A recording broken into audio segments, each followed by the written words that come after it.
A lot of men don't stand up for us. They don't. That's Black what we men. mean when when a woman is like, I have to do it by myself. Sometimes it's not that she wants to. It's like she has to. That's the narrative that they want to push. That's what I mean by weaponizing the women. It stems back to the government controlling everything. This is what they push. Because once you break down a family, then everything else dissolves. Right. Imagine how powerful women would be with a man leading them. You know what I'm saying? In a relationship. I know you ladies feel like sometimes you have to be independent, but really and truly, if you're relying on the government, how independent are you? You know, the government says, you add a man on this house, you're not going to get my assistance. So they rather rely on the government than rely on a man. I give it up to some percentage why they're scared, because we have done ladies wrong at some point in time. I think it's some time we need to take a leap of faith and find the right person and build and grow generational wealth. Sometimes it's not that she has to.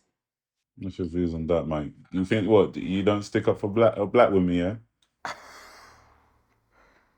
Look, there's no lie there that yes, a lot of men don't really stick up for women, and that I will put that on men only because I'm a sly sexist, where I just feel like we're not emotionally mature enough and we're not mentally mature enough to be with the person that we want to be with at the time that we choose them.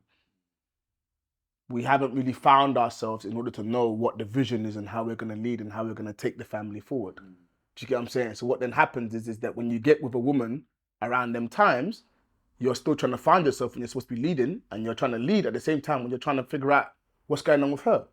And how are you going to now have the patience to deal with a woman when you haven't figured out yourself and what you're doing with yourself? So what happens is you try to juggle all of these things, and then you realize that in actual fact it's just too much. And then the arguments happen and all these things happen and there's beef and there's problems.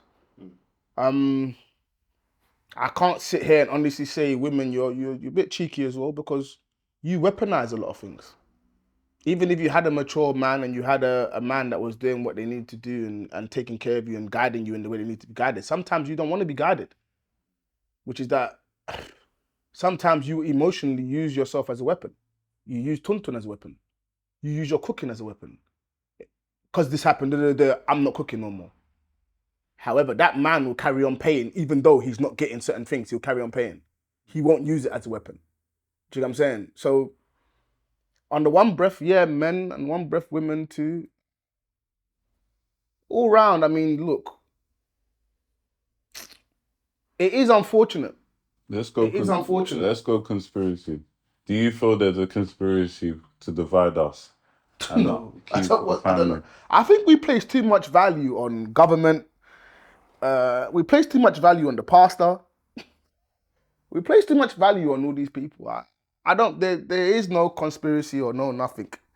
You know, what is the government doing? The government is doing what the government has always been doing. It's taxing your ass. You pay your taxes. Your job is to figure out how you stay above water. And then once you figure out how to stay above water, your job is to figure out how you're going to get a boat. Then your job then from the boat is to figure out how you're going to get a ship. You know what I'm saying? So that you and your family, no matter what the government do, your lives continue going. If you want to, you can do it in the way where you marry the government, in which case you take your benefits. But anytime the government tell you, whoa, we're cutting it to now, we only pay for one kid. Boy, that's a marriage you signed up for. You signed up to depend on the government. If the government, for one reason or another, change things, they can do.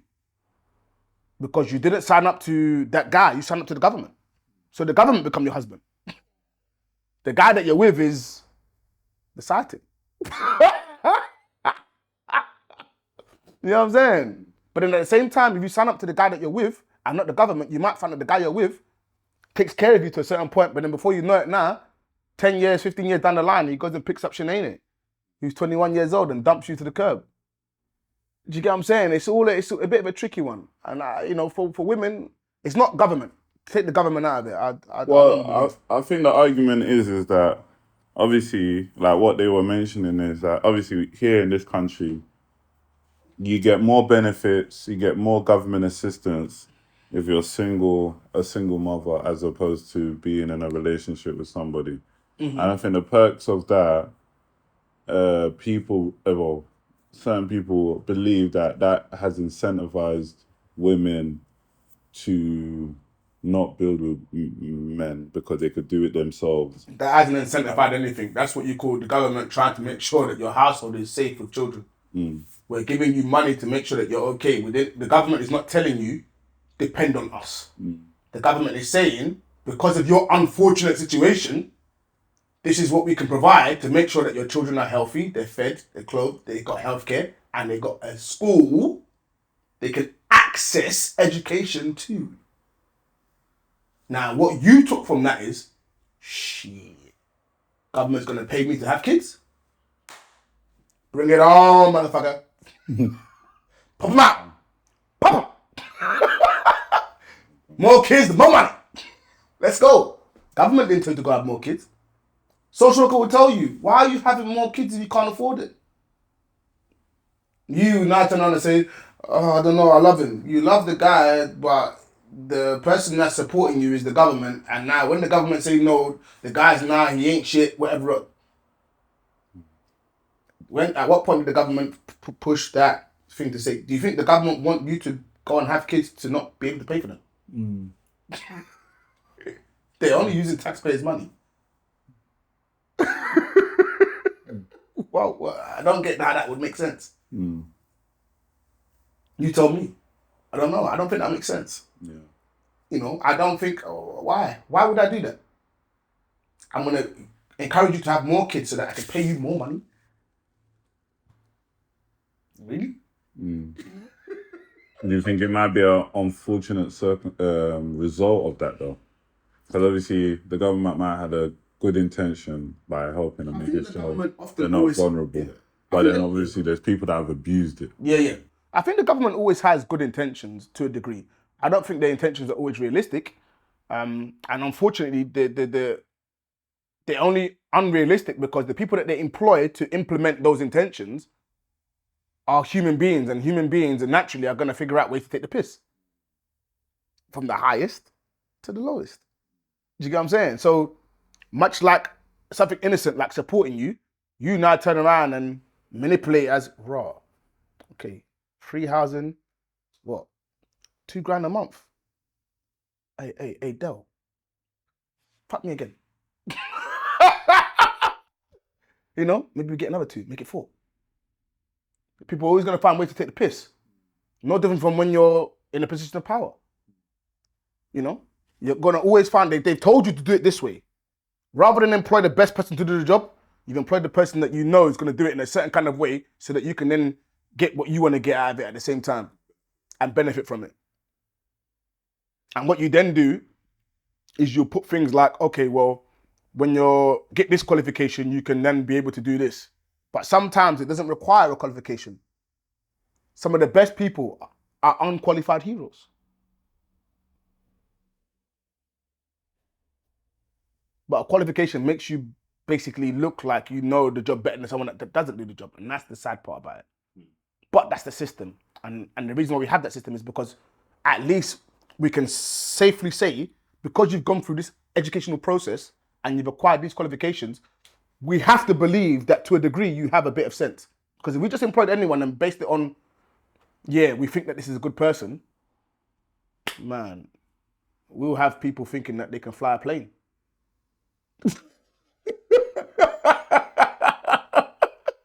Do you know what I'm saying? So there's too much emphasis that gets placed on the government. And I urge people to stop making too much noise about them. You know, we're going through a tough time at the moment, which is that there's a recession. But the beauty in that whole recession is that you get to spend a lot of time with family and with your wife and your kids. And the beautiful thing about COVID, the unfortunate part is obviously people died. But the beautiful thing about COVID was that we could now appreciate, we could see the beauty in the simplicity of life. Sometimes we think that the things of the world is everything and more.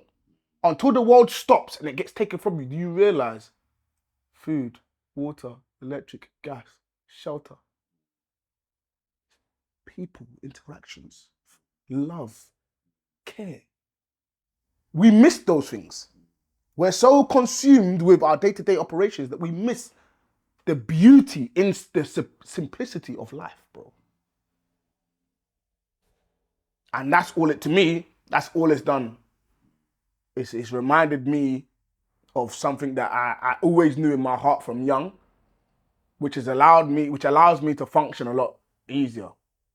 We need that sometimes. We need something to remind us that the world is not just based on the things that we see. You know, we also need to feel things, bro. Eliminate opposite sex energy. If you want to be emotionally available for one person, you can't have all these other competing energies in your space. If that seems like it might be a concern for you, like you're a woman and you have a lot of like male friends or men who are interested in you, I'm suggesting that you commit to 1 year of cutting all of that out. If they're your friend, they'll be there after the fact. Let me tell you this, women, men want you to themselves. He will not tell you that his presence is repelling other men because he wants you to himself. He can be in a whole relationship, a whole marriage. He knows that his energy, especially if it's consistent or it's significant, that his energy is repelling other men. He will not remove himself by himself. Women, you have to do it. Eliminate opposites if you want to be. I think, you know what? I'm inclined to agree with her, you know? What do you agree about? Because as a man, you do want your woman all to yourself. I think I've said this before, no? I'm not in agreement with all these kids and whatever and family, all of that. Like, if I have a woman, like, it's my personal person, innit? Like, the hell, where you going? Like, I need that energy. If you have too many male friends, and by the time it comes to me, you're exhausted with dealing with all the male friends, by the time it comes to give me my attention, it's like, oh, what are you complaining about? Are you crazy or something? Is it because you had too much time talking to other people that you can't speak to me now, or what? You know what I mean? So I agree. I agree to a degree. I agree. No objection to that. I don't really think I do. I don't think you have to eliminate. I think you get a bit extreme. You don't have to eliminate, but you have to reduce to a certain level because you need to have enough emotional capacity for your person. Do you get what I'm saying? So, like, if let's say me, for example, now I'm here, all right, cool. I have several female friends and they call me about different things all the time. After a while, like, when it's time for my woman to talk to me, I might not be feeling like I want to talk because I've just done too much talking. So the truth of the matter is, I've got to give my best to my woman first, and then the rest of you, if I have the capacity to deal with you, I can. If I can't, I can't. So if I'm being short with you, it's not because I'm being out of order, it's because emotionally, I'm at my limits. I'm at my limit with my woman. Do you know what I'm saying? So you're not a big fan of people having friends of the opposite sex, like maintaining that type of relationship? Because obviously you could meet someone now, and you know, men and women, we always have. Well, when we're single, there's a high chance that we have a friendship that's not sexual, and you lot are just good mates. Or do you believe that could really exist? Can a woman just be your best friend without any jiggy? I think you can, but it's dangerous. It's risky. Even if you my bestie, we gotta have boundaries because, man, and if it could go left. You know what it is, yeah? Why I say that, yeah? It's because let's just say you have a bestie, you have a woman. You be telling your bestie all these things. So as you tell your bestie all these things, yeah? She knows exactly what you like, how you like it, where you like it, boom, boom, boom. What you're not clocking here is the complaints you're complaining about to your bestie about your woman. If she has a secret ulterior motive, she can manipulate the situation and be exactly the woman that's opposite to the one that you've got, based on the fact that you've given her all the information. So you now think to yourself, it's so easy talking to you. You don't know it. She's made it easy because in actual fact, she's doing the opposite to what you've complained about. You've made it easy. So let's say me, for example, yeah. If I have a missus and all that, my cousin Lucia would be the person that I would talk to all the time. I ain't trying to smash my cousin. Ain't gonna work. You know what I'm saying? So I'll talk to her and I'll tell her, yeah. I'll tell her, yeah. Or I might like one of my brethren that has a wife that's married, that married my married brethren, because I ain't got nothing to do with your wife, bro. You know what I'm saying? Like, and not all of them, maybe one or two I've got in my head, I want to say, but like, do you get what I mean? But my cousin Lush, I'll be like, Lush, can you imagine? I'll talk to her about it because, boy, we ain't trying to, you know what I'm saying? She's just going to listen to me and boom, boom, boom, and then leave it like that. But it is a tricky one. It's interesting that you agreed with that one straight away. You know what it is, yeah? And I got to give women credit for this. I don't like to, but I got to give them credit for it. Women have a way of doing things where they actually safeguard men's emotions. Which is that automatically they know, yes, I know Tom, Dick, and Harry, but I got a man now, so I got to reduce Tom, Dick, and Harry. Because I don't want it to manipulate or make my man think something that he shouldn't think. Now, a lot of the guys you see that walk into the clubs and they're about so strong with a missus, you'd think that it's because they're these super guys and cool guys. But the truth of the matter is, the only reason why you got strength the way you got strength is because your missus has chosen to not have too much interactions with some of the people she knew before you, bro. So your strength, in actual fact, it doesn't actually exist based on you. Your strength comes from her decision to not interact as much with certain people, which then immediately brings the boundaries. So when you say, oh yeah, my missus will never, you're a dickhead. It's not, she can't because she can't. She can't because she chooses to safeguard your emotions. You just the fool that can't see it. You actually believe that she can't get dick down. What did you think? Do you think that she can't rekindle a relationship? You honestly think that you're the only one checking for your missus? Hello, motherfucker. Yeah, you actually think you're the only one checking for your missus. There's a guy there that's asking her, how's she doing? How you been? Every now and then, just for an opportunity, my guy. The only reason why she don't respond is because she's safeguarding your emotions. But the day that she doesn't feel like she wants to do that no more and she responds, hello, motherfucker. You know what I'm saying? So I give women credit for that. We don't learn that straight away as guys. We pick that up a bit later on. But the problem is that we're so pumped on our own smoke that we actually believe we're so cool she could never. My guy, she can. And the only reason why you feel like you got the smoke is because she chooses not to. Otherwise, you'd be shattered, bro. Sweet. So, I'll give you one up for that one. I learned that from women. I didn't actually learn that from any kind of man. I learned that from my personal experience. It's a funny one. On that note, we'll call it a night. Make sure you like, comment, subscribe. Hopefully we're back again. No, we've got. If Loso gets out of bed. We've got. He's got too much contact, too much business going on. So obviously he ain't really messing with me these days. But we'll try thing. Don't listen to Thank you, Loso, for coming today. We really appreciate you being here today. On that note, bye. We got something special coming up.